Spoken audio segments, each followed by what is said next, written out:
सांसद ऋतुव्रता बनर्जी ने बंगाल में पीएफ डिफॉल्टर का बड़ा मुद्दा उठाया है। उन्होंने राज्यसभा में कहा कि केंद्रीय संस्थानों के अधिकृत बहुत सारी कंपनियों के पीएफ मजदूरों को नहीं दिए जा रहे। The institution of provident funds, pension funds and deposit-linked insurance funds for employees in factories and other establishments. Provident Fund is a central government managed retirement savings scheme where both employees and employers contribute a portion of the employee's salary to create a fund for retirement or on emergencies managed by organizations like the Employees Provident Fund organization.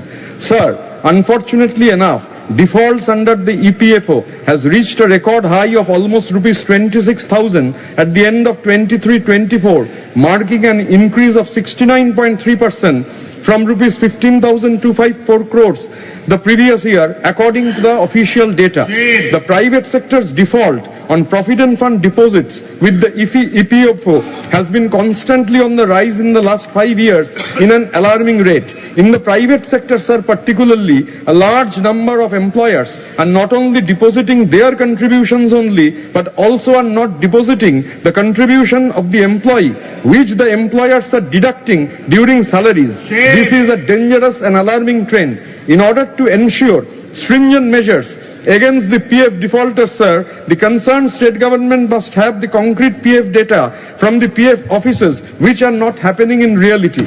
The Labour Department of the Government of West Bengal has been repeatedly requesting the additional Central PF Commissioner in charge of West Bengal, Sikkim and Andaman and Nicobar Islands to share the list of defaulters of jute mills since 2024. The concerned additional Central PF Commissioner has bothered not to give any details till date, sir.